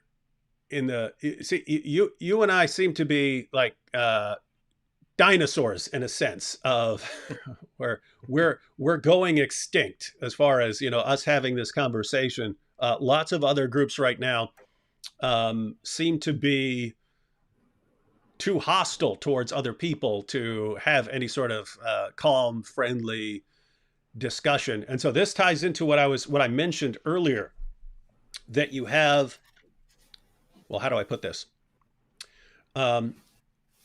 Everyone, a lot of different groups are becoming popular using a form of manipulation. I don't know if you've seen this before, but I was diagnosed when I was 18 with antisocial personality disorder. And so that's what psychopaths and sociopaths have and so on. But you actually, you learn to manipulate people, and you're not deliberately trying to manipulate people. It just starts off, you don't have the same reactions other people have, but you start copying their reactions because you don't want to stand out as weird. So you start copying their reactions, but over time you learn how to manipulate people because you're constantly studying people and how they react to things. And so you learn to manipulate people, and you have your go-to moves. You have your set of 2 or 3 go-to moves. And the main idea behind manipulation is that a manipulator at the end of the day just believes that's the easiest way to get what he wants. Why am I going to go out and work for something that I could just manipulate someone into giving me? Now, in my case, I got to a point in life where I believed it was wrong to do that. So I had to retrain myself not to act by manipulating others. But if you do that, you still see when other people are doing it. In other words, you know the tricks of the trade. So even if you're not manipulating people, you still see other people when they're doing it. You're like, whoa, how is that? How is she falling for that? I know what that guy's doing. And so you see it when other people are doing it. But then eventually you see when entire groups are doing it. And so there are basically five broad categories of manipulating other people. And two of those five are just what are called positive reinforcement and punishment. When someone's doing what you want, like, and you could train a rat. If you want to train a rat to push a lever, you give it a food pellet when it pushes the lever, and then it'll push the lever again to get another food pellet, and then you can train it to do all kinds of things by giving it these rewards. Then you have a punishment, and punishment. Hey, if you don't want a rat to do this, you give it electric shock or something like that, and then it will stop doing that. It will learn. Well, what's happened in the age of the internet is there are entire groups that are using basic manipulation tactics on a large scale to become increasingly popular. And they're all using the exact same tactics, but they're using sort of different ingredients. Like what is the reward that you get for the positive reinforcement, and what is the punishment you get if you don't? So in the Dawa community, and I don't mean there's always been Dawa, I mean like the Dawa community now, people seem to be much more aggressive, much more hostile than they were, 2 decades ago. And they're actually using a form of manipulation, but their overall approach is, if you're with us, you're strong, and if you're against us, you're weak and jealous. And so they're going around sending that message: if you're with us, you're strong. If you're with them, you're weak. We're strong, they're weak. Do you want to be strong or do you want to be weak? You want to be strong, right? Then you're with us. And they heap, they heap insults and abuse on anyone who disagrees with them. So that's the Dawa community. You find something very similar with what are called the new atheists. So as I pointed out in the 90s, most atheists didn't care what other people believe. Then all of a sudden, mid 2000s, they started becoming more and more aggressive. Matter of fact, just think I mentioned those girls handing out the bumper stickers. Don't pray in my school. I won't think in your church. Right. Notice what they're saying there. We're the ones who think, you don't. You religious people, you don't think, we think. Yeah. And you saw, so the ingredients as far as the new atheist manipulation tactic was, if you're with us, you're smart, you think. If you're not with us, if you're a different group, you're actually dumb, you don't think. So do you want to be smart or do you want to be stupid? If you want to be smart, then you're with us. You become our atheist group. And if you don't, then you're stupid. And so that was their tactic. And then more recently you have, I don't know what's called it, the woke crowd or something like that, where it's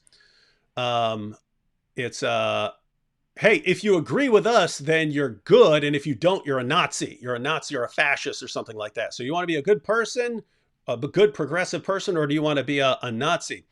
And if you didn't see how successful these methods are, you wouldn't think that that's actually going to work.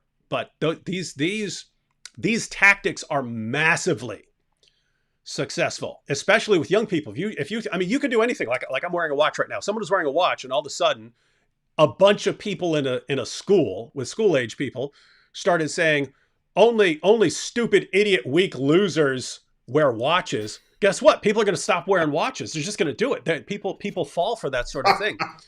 And so what you have is everyone, it's particularly true of the groups that are spreading rapidly. Like the new atheism spread rapidly. The more aggressive Dawa guys spread rapidly. The sort of wokeism spread, progressivism spread very rapidly. But it's all by using the same manipulation tactics, just different forms of it. And it's massively successful. And I would say this, that if you want people to agree with your conclusion, like you want people to agree with you, if you want people to agree with you, but you don't care how they come to agree with you, if you do not care what the method is, you just want them to agree with you, you are massively better off manipulating them than giving them an argument. I'm not saying manipulate them, don't give them an argument. It's not what I'm opposite of what I'm saying. I'm saying if all you care about is getting people on your side to agree with you, then it is way easier to manipulate them. And again, that's what's built into the mind of a manipulator. The easiest way to get what I want is not for me to go out and spend years working for it. It's to trick and deceive people into making them give me what I want. And so we see all these groups doing it. And it's think if you were to argue for the existence of God, or for the truth of Islam, or for the truth of Christianity, or for the truth of atheism, you could either lay out all your premises and lay out all of your different lines of evidence and show people how different argument forms work. And this is deductive reasoning. This is inductive reasoning. This is Bayesian reasoning. And my argument is a Bayesian argument that shows that this conclusion is probable. You can do that, or you can just get everyone to think, oh, if you agree with me, you're strong and smart and good. And if you disagree with me, then you are you're stupid and weak and a Nazi. You're way better off doing that. And that's what lots of groups are doing. But if you were to ask anyone who's falling for any of this, were you tricked and manipulated? No, I just went with this argument. Yeah, but the entire time they were giving you an argument, they were also telling you that you're strong or smart, or somehow otherwise praising you, giving you a reward, a quick self-esteem boost if you happen to agree with them. But if you don't agree with them, then it's abuse and punishment. And here's why you're a loser who doesn't agree. So the point of all of that, the point of everything there I'm saying is, I notice on your channel, you are giving arguments for the existence of God, or you're giving arguments for why the Quran is correct on some issue. And that's how Christian apologists are. They're still like you've had discussions as you've mentioned with William Lane Craig and others. But notice the Christian apologists are generally, here's my first premise, here's my second premise. So whatever begins to exist must have a cause. The universe began to exist, therefore the universe has a cause. They're still laying out premises and defending the premises.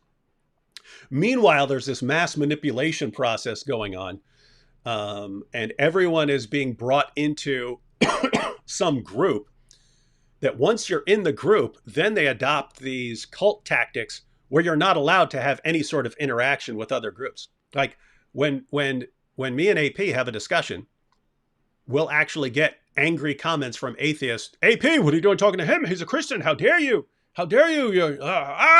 And the idea is you should be doing nothing but insulting the person. And that's why I brought it up. Notice it's parallel to the Dawa community that you should not be having any sort of interaction with me right now, except by heaping abuse on me. And because that's how you would show that you're strong and I'm weak. With the new atheists, guys, just to be clear, before you all whine like a bunch of crybabies, I'm not talking about all atheists. I'm not talking about all Muslims. I'm talking about specific subgroups within there. With the new atheists, all you're supposed to be doing as part of the group, the only interaction you're supposed to have is telling other people how stupid they are, not refuting the argument, just tell them how stupid they are constantly. And why? Because that actually works. That's how these movements spread. So my final sort of question for you before we close out this discussion is, I don't know, given what we're up against, given what you're up against, right? Hey, let's get along. That's the best situation. But the people who are really, really popular are not advocates of that. I mean, Ali Dawa, I mean, I think he's got about around 1 million followers on YouTube. And his position is, I mean, he sits there and makes videos telling people like the apostate prophet, once we get in power, you're going to be executed. We're going to execute you. And so, now notice that, right? I mean, you've actually got Dawa guys saying, yes, as soon as we rise to power, you are dead. But then they'll get mad at him for criticizing Islam. It's like, wait a minute, you're saying you're going to kill him. If you ever get your way, you're going to kill him. And then you can't figure out why he's so aggressive against your prophet. And so it's I'm kind of looking at this like what I mentioned that we're like dinosaurs here, and that if we're having friendly discussions, meanwhile, everyone else is getting in their group and their groups are growing and they're becoming more and more hostile towards every other group that there is, so that at the end of the day, everyone's just got their own tribe and they're in perpetual warfare with every other group. Uh, I don't know. What are your thoughts on all this? Like, are we fighting a totally losing battle here, or what do you think? I think not, because according to Islamic eschatology, how this is going to resolve, I'm a Muslim. I believe that the prophecies of Prophet Muhammad are going to come true. So the prophecy is that Muslims and Christians will stand together. That's it. Specifically, Muslims and Christians who identify as Christians. So there will come a time where there will be a group of Christians on the face of the earth who do not identify as, I don't know, Americans or English or Russian or Greek or whatever. They identify as Christians. So if I am to ask David Wood, who are you? And he says, number one, I'm a Christian. Number two, I'm maybe an American. Number three, my origins are from whatever country in Europe or something. But he starts by being a Christian. So Islamic prophecy is that Muslims and people who identify as Christians will be the best of friends and will be allies.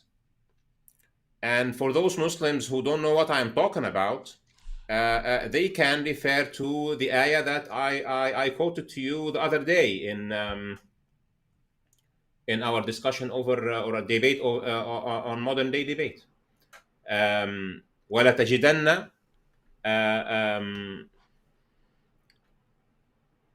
I don't want to make a mistake here. Let me. Talking about the verse from Maida. Yeah. So it is making this prophecy that at a point of time there will be two blocks, and the block where Muslims is described like this: وَلَتَجِدَنَّ أَقْرَبَهُمْ مَوَدَّةً لِلَّذِينَ آمَنُوا الَّذِينَ قَالُوا إِنَّا نَصَارَى.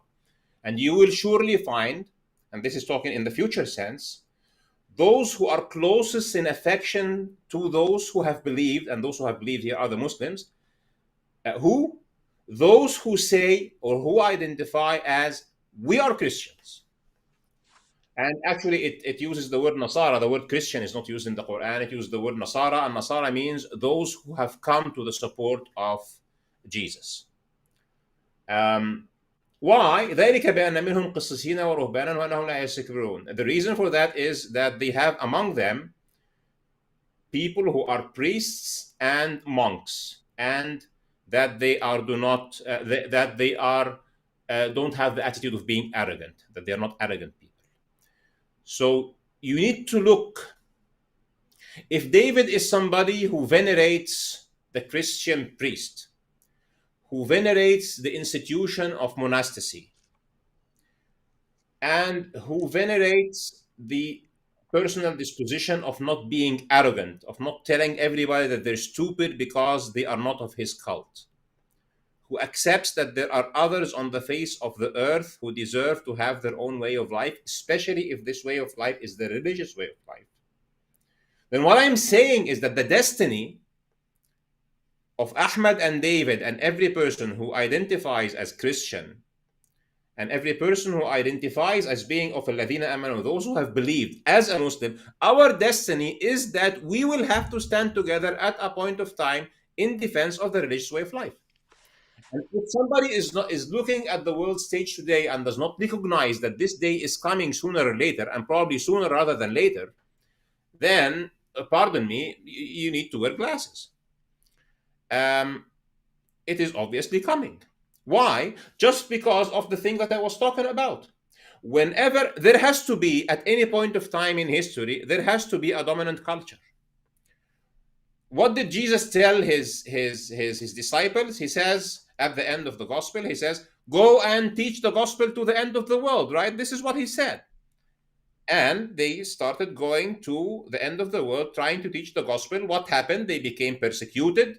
Through patience and perseverance and forgiveness and endurance, people started looking. Why? What's happening? Why are those people giving their lives? Why are those people accepting to be thrown to the lions just because they want to deliver the message?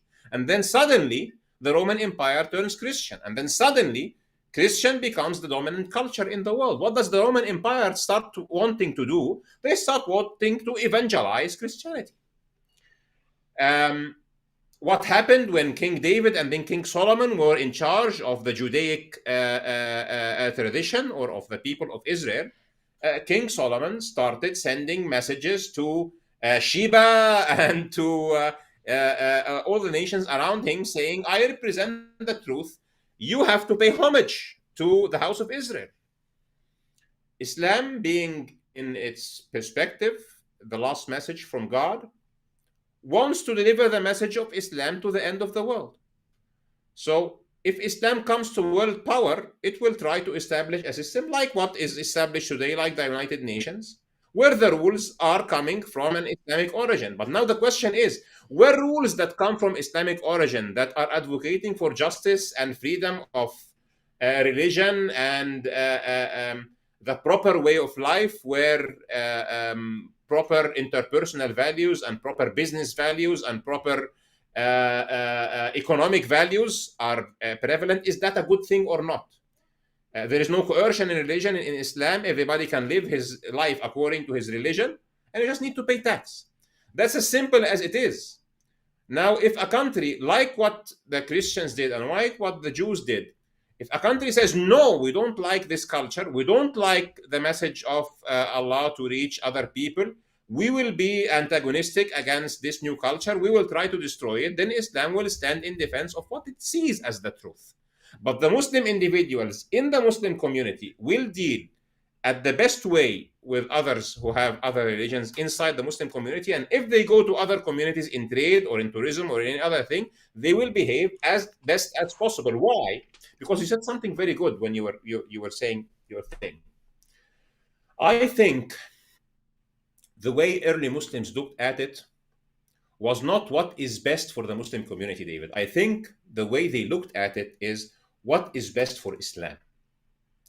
Is it best for Islam that Muslims will go to communities and do like what the Mongols did and just kill everybody? Or even, pardon me, like what sometimes the Crusades did and what other cultures did when they came to the Islamic world? The Muslim perspective, because this is what Islam commands, but if you want to look at it from a utilitarian point of view, it is the image of Islam and the best interest of Islam that they were thinking of. Because the way Muslims look at it is that I want the best interest of David in terms of I want David to become a Muslim. If he chooses not to, I will be good to him. But this is even good to Islam, because then the perspective that people will be getting out of Islam about Islam is that Islam is good to David, even if he is a Christian, even if he's a Jew, even if he's a Hindu, even if he's a Zoroastrian. I have a problem with this word, etc. Word. So the point is, Muslims are obliged to behave in the best interest of every human in the world and to the best interest of Islam, and those come together because the message of Islam needs to be delivered to people, and it will not go to people if Muslims are behaving in this cult environment. Shouting, telling people they're stupid if they don't follow Islam, telling people they are evil if they don't follow Islam, and this is not what the Prophet Muhammad, peace be upon him, did. When Muslims, when Yemen became part of the Muslim nation in Arabia, the priests, the Christian priests of Yemen, of a place called Najran in Yemen, sent a delegation to Prophet Muhammad in Medina. And they sat with him, and it was like a debate. And at the end of a debate, which took actually a long time, maybe a few days, at the end he said, okay, we are not going to be Muslims. He said, okay, you can remain Christians. You can go back to Yemen. You can just pay us the tax. And they paid very simple tax. And when you look at the message that Prophet Muhammad, peace be upon him, sent to Caesar of the Roman Empire, Hercule at that time, you will find something very strange in the message. It's unlike what he sent to to the emperor of the Persian Empire, for example.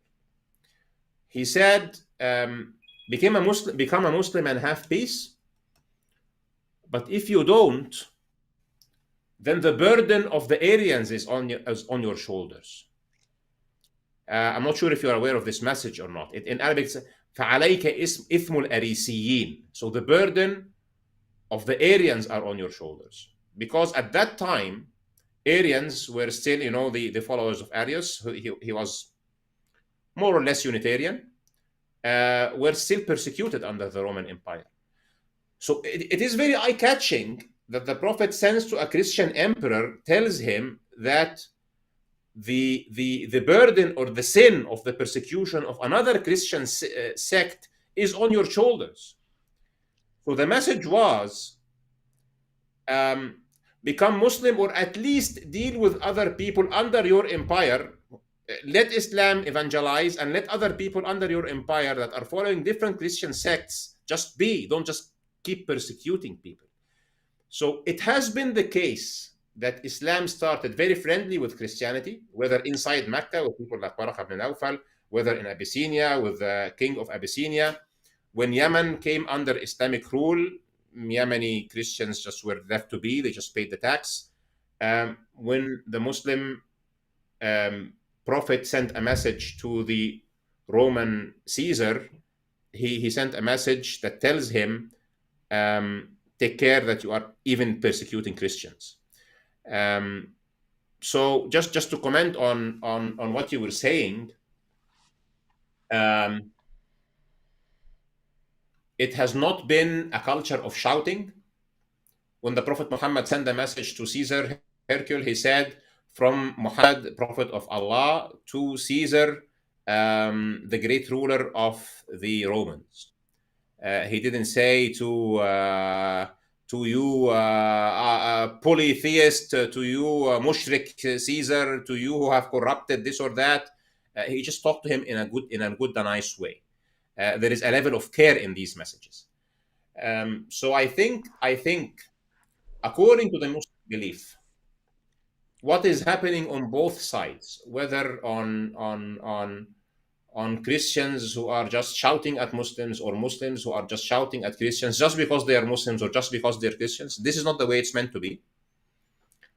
We are at a time in the curve of history where it is accelerating more and more, that the ruling culture is getting more secular. It is getting more coercive. It is getting more our way or the highway. It is getting, you are the ones who don't think in churches, and you are the ones who don't think in mosques. We don't accept your way of life. We don't accept what you eat. We don't accept what you forbid. We don't accept the way you treat your children. We don't even accept people like Richard Dawkins, for example, openly says that he thinks that indoctrinating a child to be a Christian or to be a Muslim by his parents is child abuse. And or teaching him a religion before he is at the age where he can choose his religion freely is child abuse. What happens when this culture becomes the dominant culture and it goes into legislation? What's going to happen? And it is already happening. So if the destiny of Muslims and people who say we are Christian is to be fulfilled according to Islam, and my belief that it is going to be, then what should happen is, while not letting go of our beliefs, I will remain somebody who believes in Tawheed. Maybe you remain somebody who believes in Trinity. Okay? And I would like to be a Muslim. You would like me to be a Christian. But Muslims believe that Christianity will remain until the end of the world. So we are not, Muslims do not have the mission of wiping out Christianity from the world. Even in the going the last mile, or what you say, the final marching orders, all what subjugation means is that Islam will set the rules for the world order, and countries will have to subscribe to the system by paying a tax. It is not different from whatever was the rules of the ruling culture in the world all over history until today. So just my closing here will be, I hope that this discussion is the first, not only between me and you, but between people like me and people like you who would like to set aside the animosity and find the common denominators and fulfill the destiny of people who want to live the religious way of life. Um, I know you have some content that is very aggressive against Islamic belief and against the Prophet. I would take this opportunity to call for you personally, since we had this discussion, to reconsider this position, and also to call to people in the Islamic da'wah to follow the command of Islam as not to insult the beliefs of others. It says, وَلَا تَسُبُّوا الَّذِينَ يَدْعُونَ مِن دُونِ اللَّهِ فَيَسُبُّوا اللَّهَ عَدْوًا بِغَيْرِ عِلْمٍ. Do not say abusive things against what they worship apart from God, so that they do not also say bad things against Allah. This is what our religion commands us. I hope I've answered your question. Yeah, so that is an important principle there. Surah 6, verse 108 of the Quran. And a lot of the Dawa guys don't seem to pay much attention to that, because there were times during the lifetime of Muhammad where the Muslims were insulting the beliefs of the polytheists, and then the polytheists said, we're gonna insult Allah in return, and then Allah revealed in the Quran, okay, don't do that, don't start an insult battle. Whereas I've seen it over and over again from the it's a weird situation, because I'll see an interaction with like a Muslim and the apostate prophet, and AP won't start the insults, but the Dawa guy will. He'll start calling AP names, and then AP will start calling Muhammad names. And the question is like, what were you thinking? Like, what were you should not want that guy. You should not want AP to be insulting Muhammad, and yet you started with the insults against him. So it is an interesting situation as far as Mike. Oh, go ahead. It is Ayah 108, by the way. I'm not sure if you.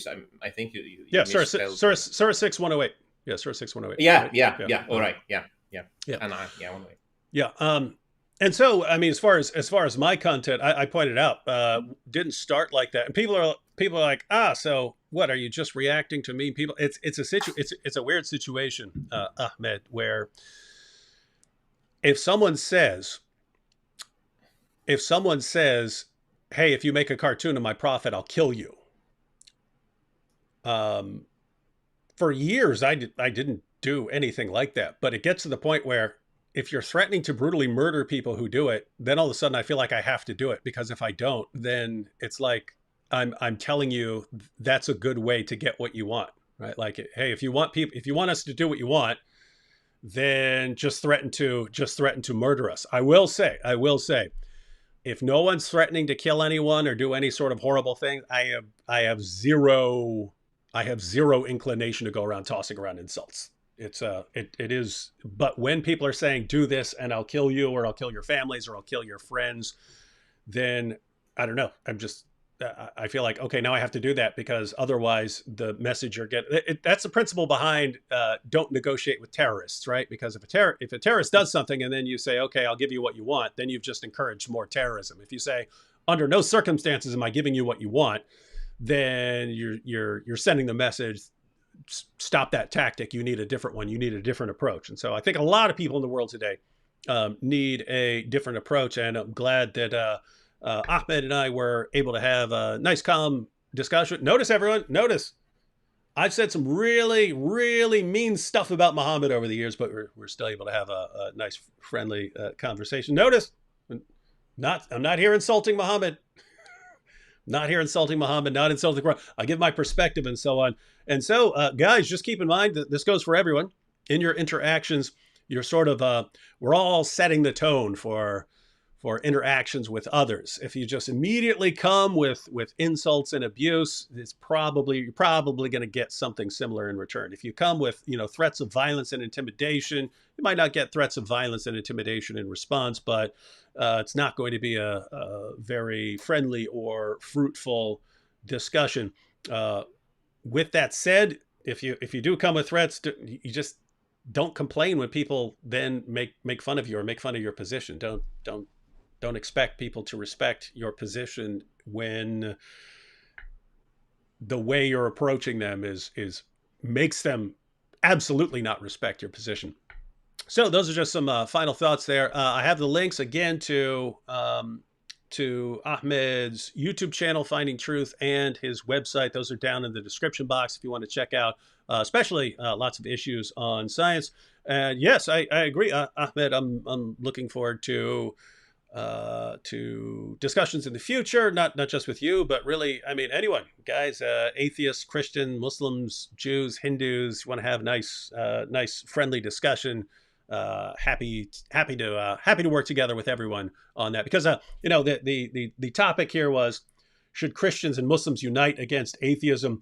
I'm not really a group joiner. Apart from being Christian, I'm not really like joining groups and forming alliances. But I mean, if I agree with someone, I agree with someone, and it doesn't matter if he's an atheist or a Muslim or whatever. If we're on the same page about something, then we're on the same page about that. If we're on different page, something else, we can discuss that too.